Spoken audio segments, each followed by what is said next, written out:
여러분은 나 자신이 얼만큼의 가치가 있다고 생각하며 살고 계십니까? 나는 참 귀하다. 나는 별 볼 일 없다. 그럼 어떻게 생각하십니까? 또 자기 자신의 가치를 생각할 때 여러분은 무엇으로 그것을 평가하곤 하십니까? 1년 동안 내가 버는 연봉의 액수가 얼마니까 그게 내 가치다 생각하시나요? 내가 살고 있는 집이나 입고 다니는 옷이나 타고 다니는 자동차가 여러분의 가치를 결정지어 준다고 생각하십니까?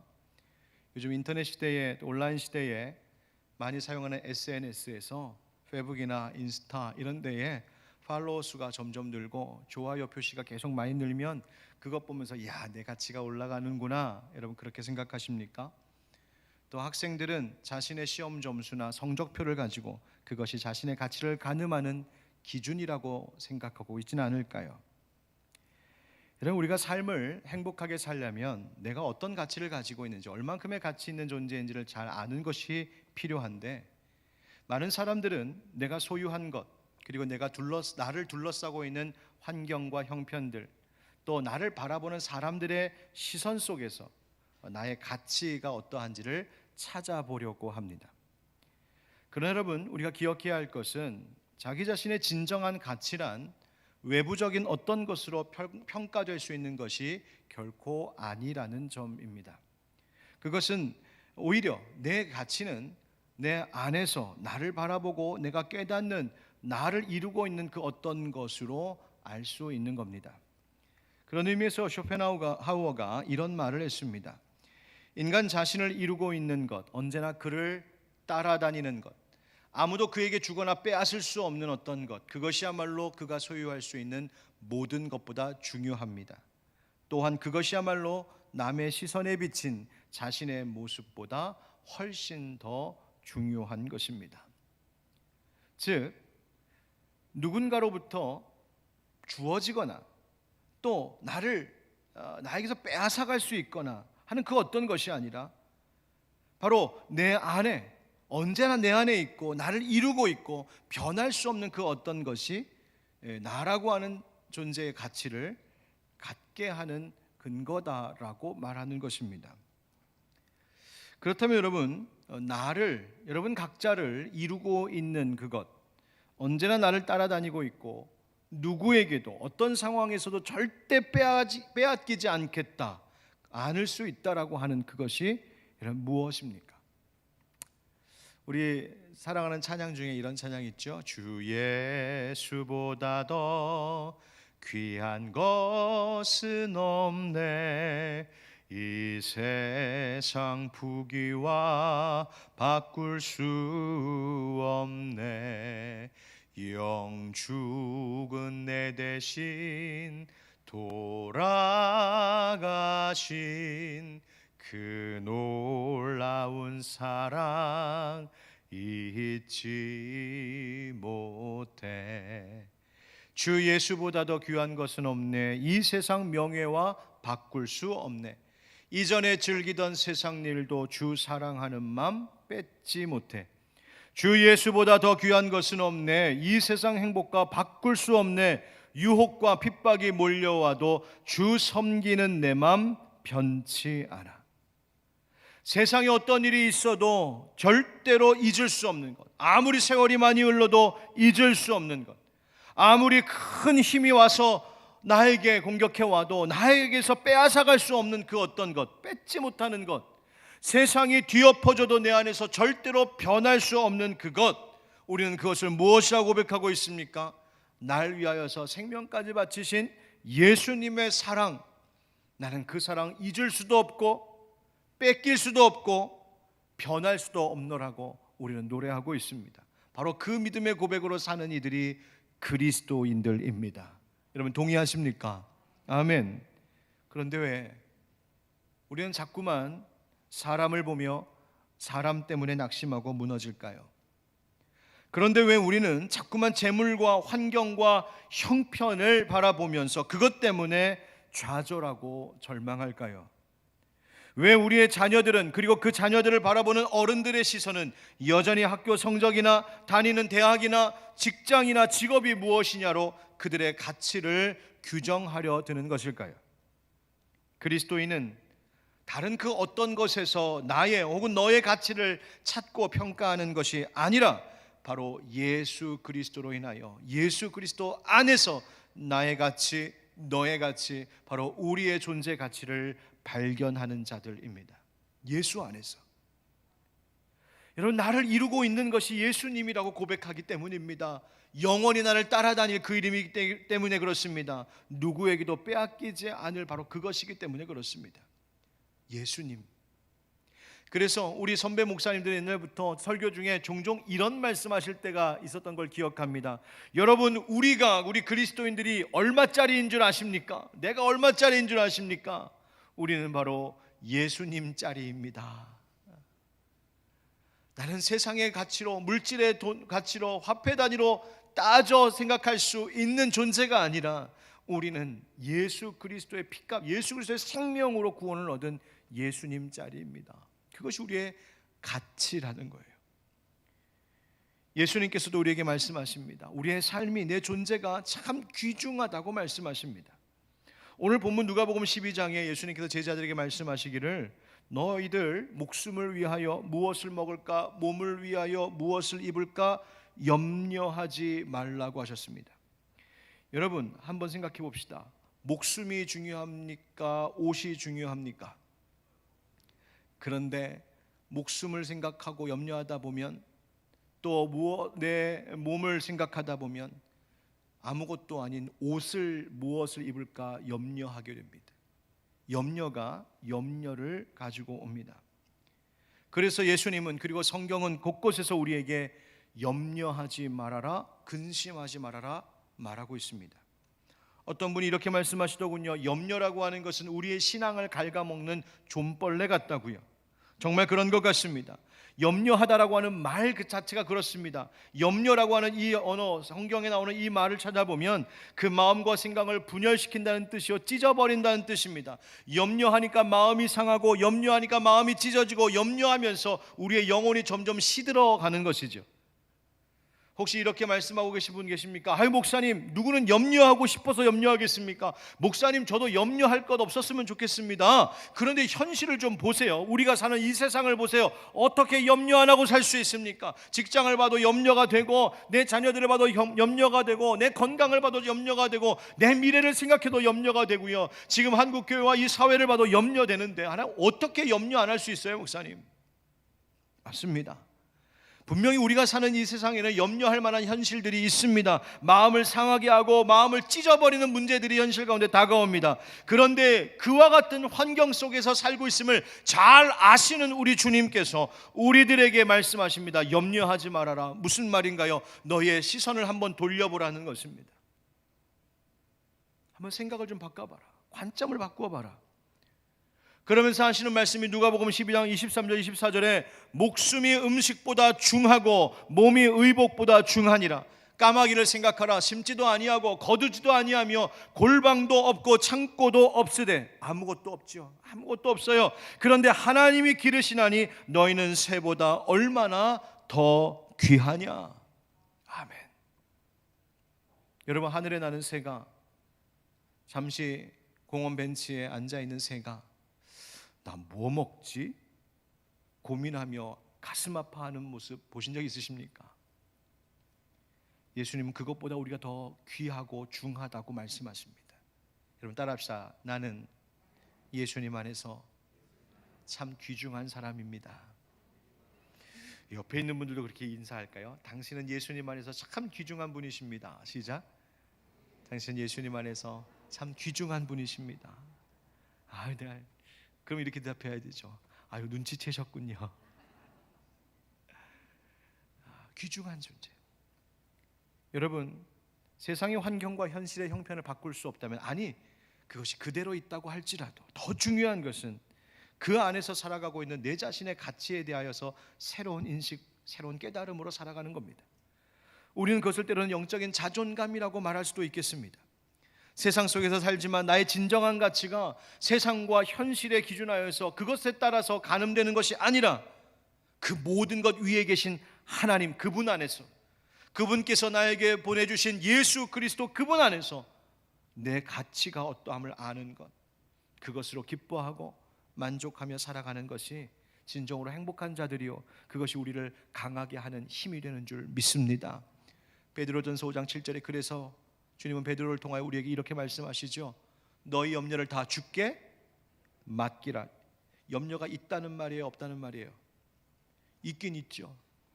염려할 만한 일이 있다는 말이에요. 그러나 그 염려를 어떻게 하라고요? 다 주께 맡기라. 왜요? 다 같이 시작. 이는 그가 너희를 돌보심이라. 할렐루야. 아멘. 여러분 믿으십니까? 오늘도 이 예배 가운데 함께 하신 하나님, 우리를 이곳에 있게 하여 주시고 또 이 말씀을 듣게 하시는, 말씀 주시는 그 하나님이 우리가 살아가는 모든 생활 속에서, 우리의 염려할 만한 환경과 형편 속에서도 우리를 돌봐주시는, 은혜 베풀어 주시는 줄 믿습니다. 아멘. 여러분, 그런데 이렇게 귀중한 우리이기에 예수님께서는 그 귀중한 존재들인 우리들에게 한 가지 아름다운 선물이 있음을 깨닫게 하셨습니다. 그것은 오늘 제목이기도 하고 오늘 말씀 본문 가운데 나오기도 하는 표현입니다. 낡지 않는 배낭, 곧 낡아지지 않는 돈주머니입니다. 낡아지지 않는 돈주머니. 아마 제가 결혼해서 얼마 되지 않았었을 때인 것 같은데요. 제가 해외 선교지에 방문차 나갔다가 들어오면서 한국으로 귀국하는 비행기를 탑승하기 위해서 외국 공항에서 대기하고 있었습니다. 그런데 제가 가만히 앉아서 곰곰이 생각하다가 간담이 서늘해지는 깨달음을 얻었어요. 사모의 선물을 하나도 안 산 거예요. 큰일 났구나. 그래서 아직 시간이 있어서 그 공항 안에 있는 숍들을 보면서 뭘 하나 사다 줄까 계속 둘러봤습니다. 생각해보니 결혼해서 뭐 선물 하나 변변히 해준 적이 없고 뭘 살까? 근데 뭐 전도사 되니까 돈도 없고, 그래서 계속 있는데 보니까 가방 하나가 눈에 이렇게 띄는 거예요. 가방 하나가. 가서 보니 역시 아니나 다를까 비쌌어요.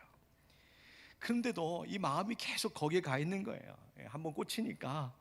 그래서 계속 주변을 빙글빙글 돌다가 보니까 그 샵에서 같은 브랜드이지만 엄청 할인하는 게 하나 있길래 그거 나쁘지 않아서 큰 마음을 먹고 확 긁었어요. 그리고는 이제 선물을 사갖고 가면서 야, 당분간은 내 삶이 평안해지겠다, 그 마음으로 한국 귀국했어요. 아니나 다를까 그런 가방 선물 받은 안사람이 사모가 너무 즐거워하고 기뻐하면서 출퇴근할 때도 가지고 다니고 교회 갈 때도 가지고 다니고 하는 것을 제가 봤어요. 그래서 까맣게 입고 있었다가 최근에 얼마 전에 옷을 좀 짐들을 정리하다가 상자 하나를 이렇게 열었는데 그 상자 속에 그때 사준 그 가방이 있는 거예요. 얼마나 열심히 들고 다녔는지 가방끈도 다 너덜너덜해져 갖고 이것이 그냥 버려도 괜찮을 거를 가지고 있는 거예요.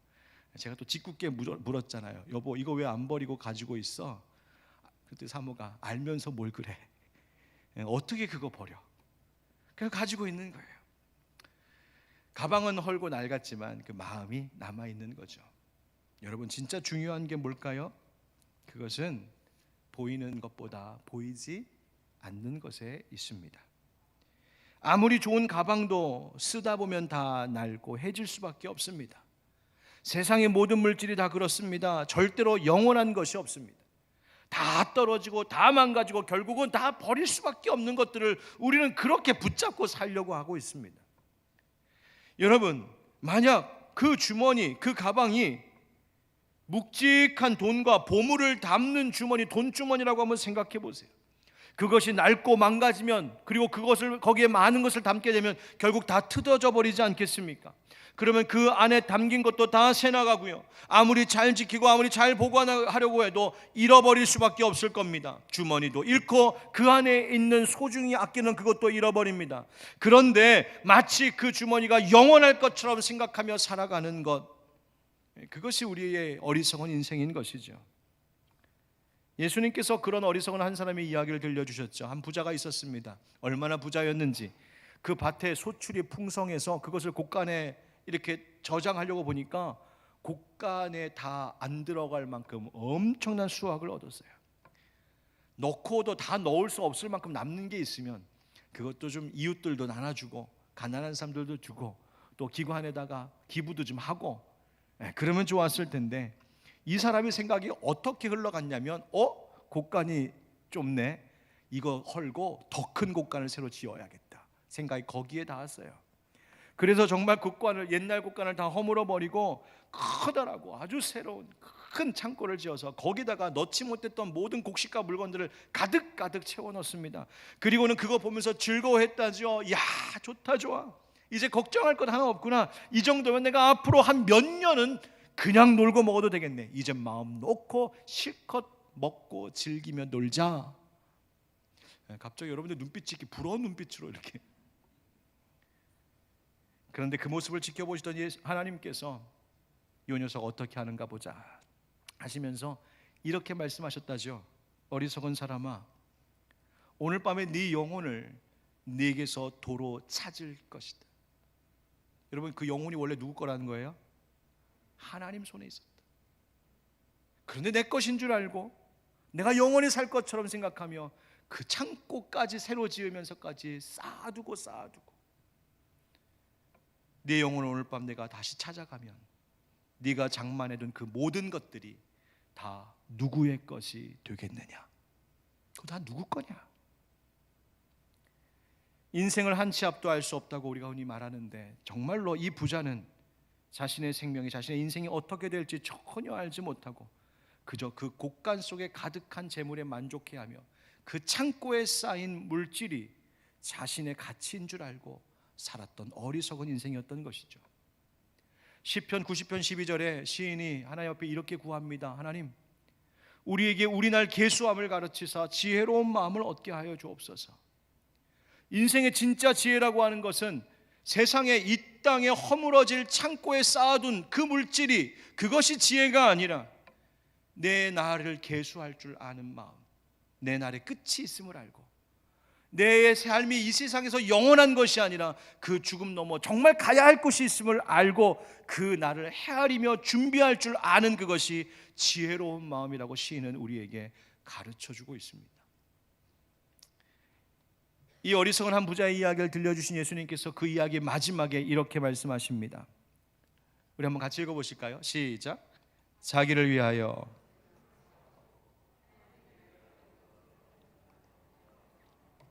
아멘. 재물을 쌓아두고도 하나님께 대하여 부요하지 못한 자, 하나님께 대하여 부요하지 못한 자, 나에 대해서는 넉넉하고 나에 대해서는 늘 풍성하면서도 하나님에 대하여는 늘 인색한 자, 하나님께서 마음 아파하신다 말씀하고 계세요.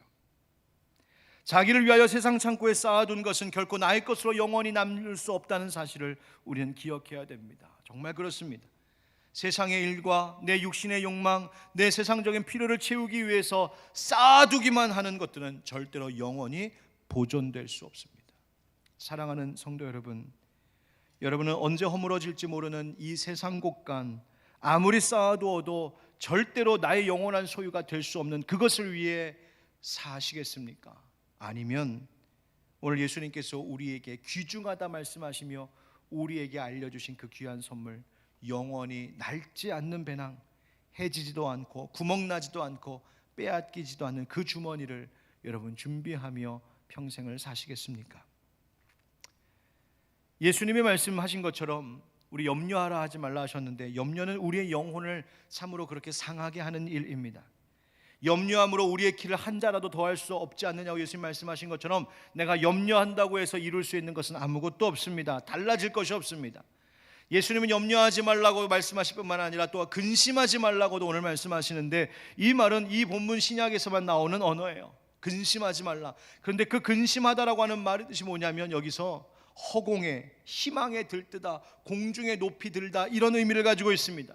그러니까 근심한다는 것은 허망한 욕망에 이끌려서 상념이 가득히 찬 상태로 그렇게 공중에 떠다니듯 그렇게 살지 말라는 것이에요. 세상 욕망에 끌려 사는 것, 그래서 세상 일로 염려하고 근심하는 것은 세상 백성들이 구하는 것이지 하나님 없는 사람들이 사는 삶의 태도이지 믿는 자들은 그래서는 안 된다 하십니다. 거꾸로 뒤집어 말하면 믿는 사람들은, 믿음으로 사는 사람이란 바로 단순하지만 염려하지 않고 그 염려를 맡기며 사는 사람들이라고 우리 예수님 가르쳐 주십니다. 여러분 기억하십시오. 내가 염려하지 않는 것만으로도, 내게 일어난 염려를 하나님께 그저 맡기는 것만으로도 내가 하나님 자녀 되었음을 고백하는 믿음의 삶이 된다는 사실을 잊지 마시길 바랍니다. 그런데 여러분, 이 말씀을 다 듣고도 집에 가는 길에 또다시 염려하게 되는 것이 우리들입니다. 염려가 아무것도 이룰 수 없음을 알면서도 여전히 염려하는 우리들, 왜 그럴까요? 여러분, 세상 곳간만 생각하며 사는 인생에게는 절대로 염려가 떠날 수가 없습니다. 인생의 목적을 거기에 두며 살면 염려는 떠나지가 않습니다. 아무리 쌓아두어도 불안하고 아무리 채워보아도 부족해 보이기 때문입니다. 세상 재물로는 절대로 만족할 수 없는 우리 영혼이기 때문이죠. 철학자들은 줄곧 인간이 정신적인 일, 즉 내적인 일을 위하여 힘쓰는 것이 얼마나 중요한지를 강조해 왔습니다. 사람들은 자꾸만 물질에만 몰두하면서 삽니다. 외적인 것, 물질적인 것, 세상에 불을 쌓는 일에 몇 배의 노력을 기울이는 반면 정작 정신적인 일, 내면적인 일에 힘을 쏟는 것은 별로 없노라고 철학자들은 그래서 그러한 것들을 외치고 강조해 왔습니다. 외적인 것에 물질과 세상적인 것으로 나를 채우려고 거기에 몰두하며 사는 사람들에게는, 그렇게 불행한 부자의 길을 계속 걸을 때에 결국 그것으로도 절대로 만족할 수 없는 것이 우리이기 때문이라고 말하고 있는 것이죠. 여러분, 그렇다면 물질을 쌓고 채우는 일보다 더 중요한 그 정신적인 일, 그 내면의 일이란 과연 무엇을 말하고 있을까요? 우리 그리스도인들은 이야기합니다. 바로 우리를 지으신 하나님을 아는 것이요, 그리고 하나님이 기뻐하시는 일을 삶의 목적으로 두며 사는 것이라고요. 여러분, 여러분의 인생의 미래를 준비하고 계십니까? 여러분, 노후를 준비하고 계세요? 훗날을 준비하고 계십니까? 그런데 여러분, 인생의 나중을 계산하고 준비할 때 여러분 꼭 빼놓지 않고 생각해야 할 것은 바로 하나님이십니다. 오스왈드 챔버스는 이렇게 말합니다. 우리가 하는 모든 염려는 결국 하나님을 빼고 계산하기 때문입니다. 다시 말하면 우리 가운데 왜 염려와 근심이 자꾸만 일어날까? 내가 믿음 생활한다고 하면서도, 내가 신앙생활 한다고 하면서도 정작 내 삶의 계획 속에, 내 미래를 준비하는 그 모든 일 속에 하나님을 염두에 두지 않고 계산하기 때문에 그것이 우리의 연약함이요 어리석음이라고 말하고 있는 겁니다. 여러분, 우리의 생명과 미래는 하나님의 손에 있음을 믿습니다. 그래서 그 죽음 넘어 영원한 삶이 있음을 잊지 말고 그때를 준비하며 사는 것이 지혜입니다. 바로 그날을 준비하라고 오늘 예수님께서 우리에게 가르쳐 주시는 준비물이 있으니 그것이 바로 낡지 않는 배낭입니다. 결코 헤어지지도 않고 새지도 않는 주머니, 담지 못할 것이 없고 거기에 넣어둔 것은 잃어버릴 염려도 필요 없는 그 낡지 않는 배낭, 여러분, 그것이 무엇일까요? 바로 하늘 창고라고 말씀하십니다. 고아들의 아버지, 또 기도의 사람으로 유명한 조지 밀러는 우리의 염려를 이렇게 말합니다. 염려의 시작은 믿음의 끝이다. 염려를 시작하는 순간 믿음이 끝나고 믿음의 시작이란 염려의 끝이라고 말하고 있습니다. 즉, 내 인생을, 내 영혼을 책임져 주시는 하나님을 믿는 믿음으로 사는 것이 염려를 끝내는 일이라고요. 그렇다면 여러분, 우리는 예수님이 말씀하시는 그 주머니를 준비하는 믿음으로 살아가야 됩니다. 낡지 않고 새지 않고 터지지 않는, 빼앗기지 않는 영원히 보존되는 그 주머니. 여러분, 그 주머니 어떻게 우리 마련할 수 있을까요? 오늘 예수님 그것을 마련할 수 있는 방법도 가르쳐 주시네요. 33절 함께 읽겠습니다. 33절 시작. 너희 소유를 팔아 구제하여 낡아지지 아니하는 배낭을 만들라. 곧 하늘에 둔 바 다함이 없는 보물이니 거기는 도둑도 가까이 하는 일이 없고 좀도 먹는 일이 없느니라. 아멘. 낡아지지 아니하는 배낭을 만들라고 하십니다. 그것을 만드는 방법은 너희 소유를 팔아 구제함으로.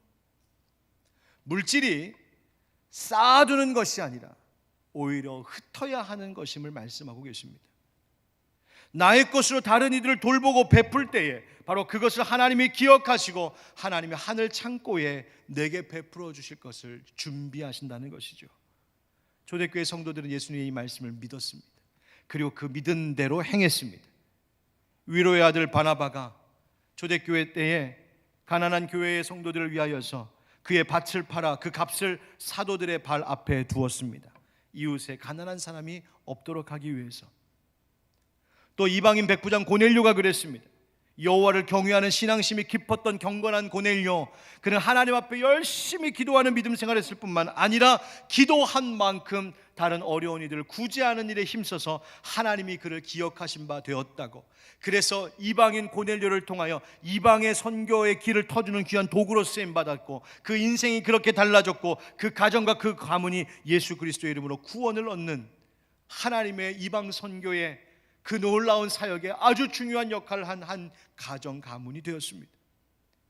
또 사도행전에 보니까 다비다라고 하는 여제자 도르가가 있었는데 이 도르가 성경에 그 여인에 대해서 말하기를 그가 선행과 구제하는 일이 심히 많았다라고 우리에게 이 인물을 소개해 주고 있습니다. 이 도르가가 병들어 죽었습니다. 그러자 이 그녀에게서 도움을 받았던 사람들이 사도 베드로를 모셔오죠. 선생님, 이분을 위해서 기도해 주십시오. 베드로가 이 도르가를 위하여서 무릎 꿇고 기도하려고 할 때에 갑자기 어떤 여인들이 나타납니다. 누군가 보았더니 이 여인이 살아있을 때 도와주었던 과부들, 그 과부들이 이 여인이 병들어 죽은 것에 대해서 가슴 아파하고 안타까워하고 울면서 자기들에게 이 여인이 생전에 주었던 것들, 그 여인이 손수 지어주었던 속옷과 겉옷을 꺼내서 보여주면서 이분이 우리를 이렇게 사랑해줬고 이분이 우리를 이렇게 섬겨주었고 이분이 우리에게 이렇게 베풀어 주었습니다. 사도 베드로, 선생님, 이분을 위해서 기도해 주십시오. 여러분, 그래서 초대교회가 사도행전 4장에 보니까 그 중에 가난한 자가 없으니라고 말했습니다. 여러분, 어찌 가난한 자들이 없었겠습니까? 그 예루살렘 땅에 그 당시에 어찌 가난한 사람이 교회 안에 없었겠습니까? 그곳에 힘을 가진 사람, 유력한 사람들, 권세 있는 사람들, 부유한 귀족들에 비해서 어찌 이 사람들이 가난하다 말할 수 없었겠습니까? 그러나 성경이 그들이 가난한 자가 없었다, 그 교회 안에 그들 가운데 가난한 자가 없었다라고 말하는 것은 그들의 마음에 만족이 있었다는 것 아니겠습니까? 무엇으로? 내게 있는 것으로 나누어주고 섬기고 베풀고 함께 내게 있는 것들을 쌓아두는 것이 아니라 흩음으로 인하여서 하나님께서 우리에게 준비해 주시는 그 낡지 않는 주머니를 준비했던 사람들이 바로 초대교회 성도들이었습니다. 성경에 이 주제를 함께 나눌 때면 생각나는 한 이야기가 있습니다. 랍비들이 전해주던 이야기인데요, 그 옛날 어느 곳에 모노바스라고 하는 한 왕이 있었다지요. 이 왕이 왕으로 등극했을 때 그는 선왕들로부터 내려오는 막대한 재산 재물을 상속받게 되었습니다. 그런데 이 모노바스라고 하는 왕이 통치 기간 동안에 그 상속받은 막대한 재산을 다 써버렸습니다. 이유는 그 모든 재산을 가난한 백성, 궁핍한 백성, 고통당하는 백성들, 그리고 병든 백성들에게 그것을 다 흩어 나누어 주었습니다. 그러자 그 왕의 형제들이 어느 날 찾아와서 왕에게 이렇게 따지듯 물었다는 거죠. 왕이요, 당신의 선조들이 그토록 열심히 모은 그 재물, 막대한 재산을 다 이렇게 낭비해 버리다니요. 선조들이 열심히 모아서 그 재산을 만들고 그 재물을 당신에게 물려준 것은 그거 잘 지켜서 더 크게 모으라고 준 건데 그거 왜 다 흩어버리십니까? 그러자 그 왕의 형제들에게 이렇게 말했답니다. 내 선조들은 아래, 즉 땅을 위하여 재산을 모았지만 나는 위, 하늘을 위하여 재산을 모읍니다. 그분들은 인간의 손으로 움직일 수 있는 곳마다 재물을 쌓아두었지만, 즉 인간의 손에 의해서 사라질 수도 있는 곳에 재물을 쌓아두었지만 나는 인간의 손으로 움직일 수 없는 그곳, 그 하늘 창고에 재물을 쌓아두었습니다. 내 선조들은 이자가 붙지 않는 재산을 모았지만 나는 이자가 붙는 재산을 모으고 있습니다. 내 선조들은 돈의 재물을 모았지만 나는 영혼의 재물을 모으고 있습니다. 내 선조들은 이 세상의 보물을 모았지만 나는 장차 다가올 그 세상을 위해 보물을 모으고 있습니다. 여러분, 열심히 일하시고 열심히 수고하며 사시는 여러분, 그 모은 보물을 어디에 보관해 두고 계십니까? 예수님께서 오늘 본문 마지막에 이렇게 말씀하십니다. 함께 따라합시다. 너희 보물 있는 곳에는 너희 마음도 있으리라. 아멘. 사랑하는 성도 여러분, 너희의 것을 팔아 구제하는 일, 어렵고 아프고 가난하고 굶주린 자들에게 너희 것을 나누어 주는 것이 그 낡지 않는 배낭을 준비하는 것이라고 오늘 예수 우리에게 말씀해 주고 계십니다.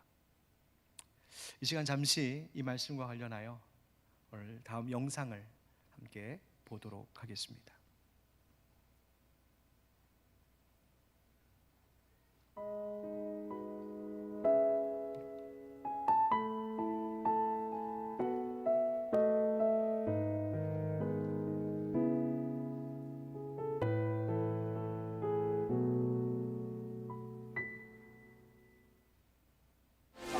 멈추지 않는 고통의 땅 남수단.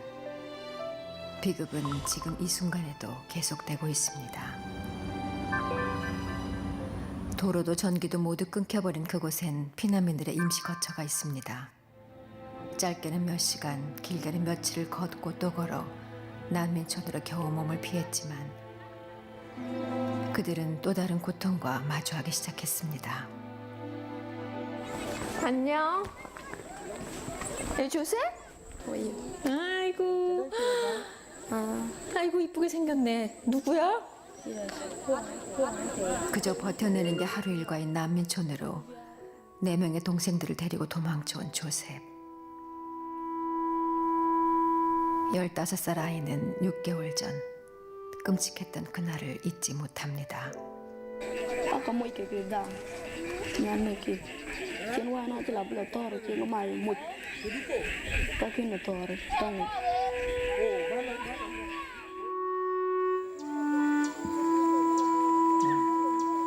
당시 태어난 지 4개월밖에 안 된 막내 동생을 꼭 끌어안은 채 뒤도 돌아보지 않고 도망쳤습니다.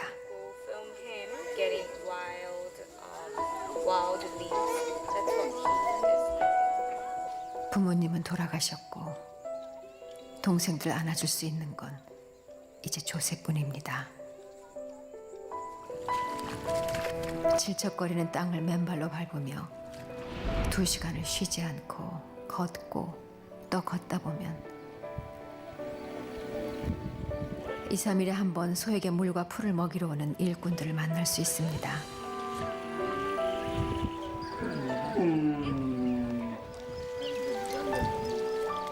배고픈 동생을 위해 젖동량을 다니듯 우유를 얻으러 왔지만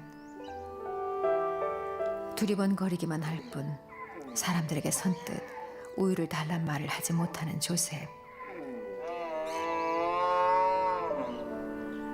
이들도 남의 소를 돌봐주며 겨우 먹고 살기 때문입니다. 빈병을 건네받긴 했지만 소 주인이 알았다가는 큰일. 급한 대로 우유를 나눠주지만 줄 수 있는 건 이 정도뿐입니다. 발버둥 쳐봐도 한없이 모자란 현실. 오늘이 지나면 2, 3일 후에나 우유를 얻으러 올 수 있습니다. 너랑 동생들은 아프진 않아? 아픈 데는 없어?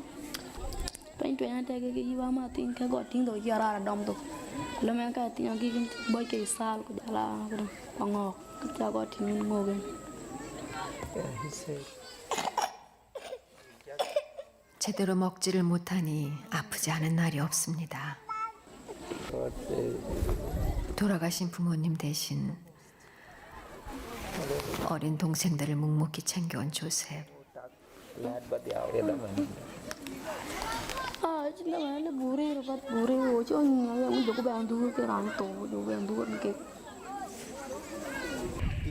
아, 근데 너도 여전히 어린애잖아, 15살? ये बार la muga ja dia ti lo ko tam yok ni mu jare ko ye dio yok lo la yok tam ni 부모님에 대한 그리움을 억지로 참고 버티는 아이. 그렇게 하지 않으면 어린 동생들까지 힘들어하기 때문입니다.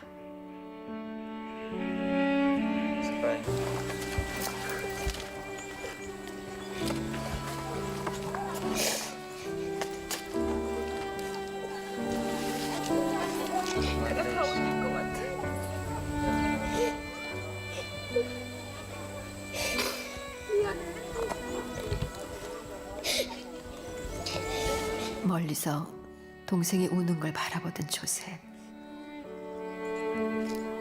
결국 참고 참아왔던 눈물을 소리도 없이 쏟아냅니다.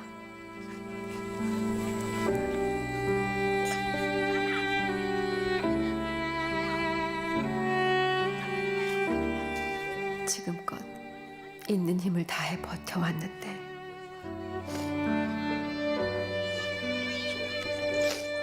조셉도 아직 누군가의 보살핌이 필요한 15 아이였습니다.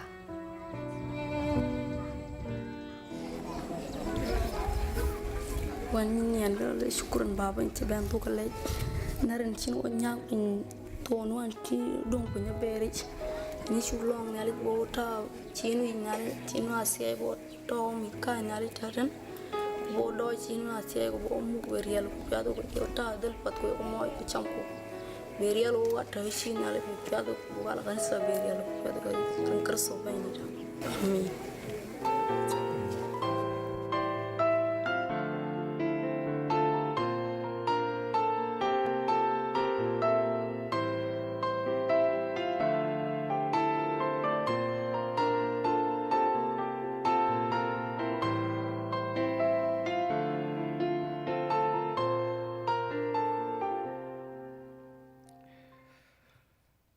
너희 보물이 있는 곳에는 너희 마음도 있으리라. 여러분의 마음은 늘 어디를 향해 있습니까? 우리 주님께서 나를 위하여 이 땅에 오셨다면 우리도 우리의 삶을 내가 아닌 다른 누군가를 위하여 살아가야 하지 않겠습니까? 이 세상에서 영원히 살 사람은 없습니다. 그리고 이 세상을 떠날 때에 영원히 가져갈 수 있는 어떤 것도 없습니다. 우리 그 나라 갈 때에 다른 것은 다 가져갈 수 없지만 낡지 않는 배낭, 그 영원한 주머니 하나 잘 준비하여서 하나님 나라 갔을 때 네가 참 부유한 자다, 하나님께로부터 칭찬받는 우리 모든 하늘빛 광성교회 형제자매 여러분 되시기를 예수 그리스도의 이름으로 축원드립니다. 우리 함께 찬양하겠습니다. 아버지 당신의 마음이 있는 곳에 우리 함께 찬양할까요?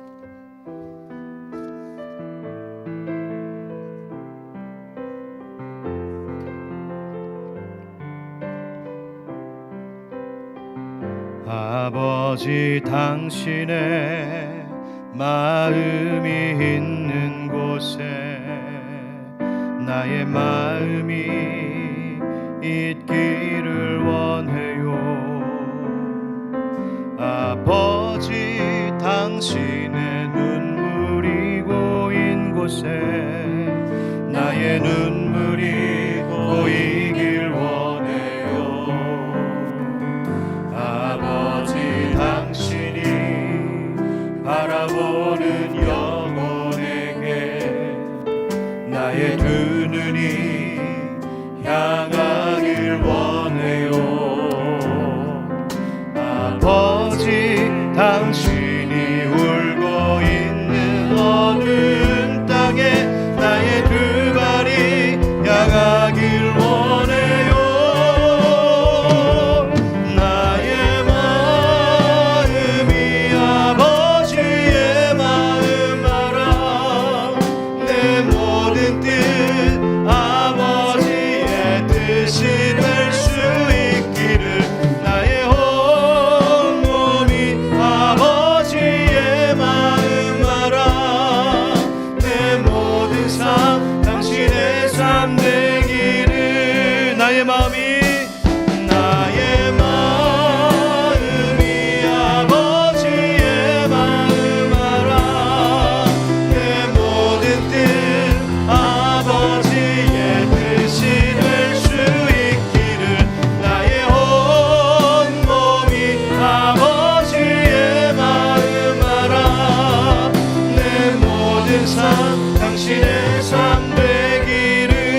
기도하겠습니다. 여러분, 오늘 말씀 함께 기억하면서 주님,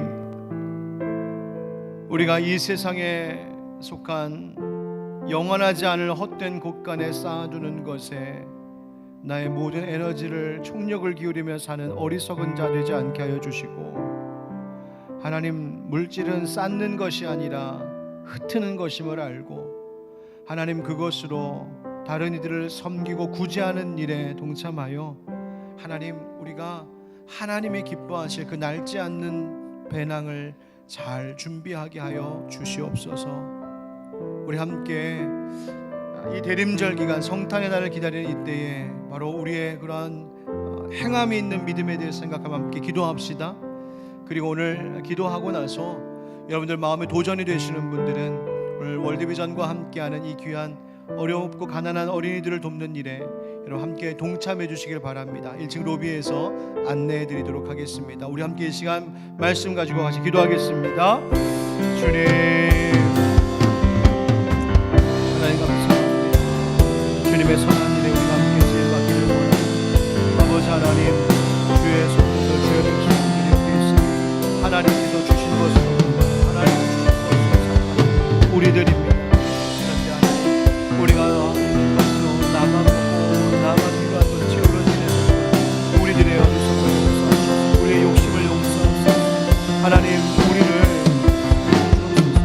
우리가 우리 남에서 그 지혜를 내 삶의 마지막이 있으면 하나님 준비하게 하시고 낡지 아니하는 배낭 영원한 하늘 창고에 모아주시고 아버지 하나님, 모든 정성을 드리게 하옵소서. 하나님 앞에 부유한 자의 되게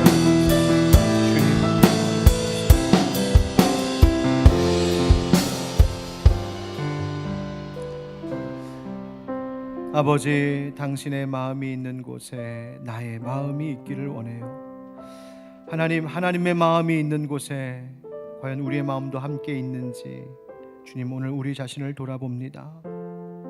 아버지, 하나님께서 우리를 귀중하다 하시며 우리에게 알게 하신 그 귀한 선물, 바로 하늘 창고 낡아지지 않는 그 배낭, 주님, 우리가 그것을 잘 준비하며 살아가고 있는지 주여 우리를 돌아보게 하여 주시고 우리의 생활을 바꾸어 주시옵소서. 취하고 소유하고 쌓아두는 것으로 내 삶의 가치를 가늠하지 않게 하시고, 내가 얼마나 예수님처럼 자신의 것을 비워 섬기고 베푸고 나누는 일에 나를 헌신하고 있는지를 돌아보며 그 안에서 아름다운 내 존재의 가치를 발견하는 성숙한 믿음의 사람들이 되게 하여 주시옵소서. 성탄절이 다가오고 있습니다. 이 대림절기 우리가 무엇으로 아기 예수님의 가장 귀한 선물을 준비하겠습니까?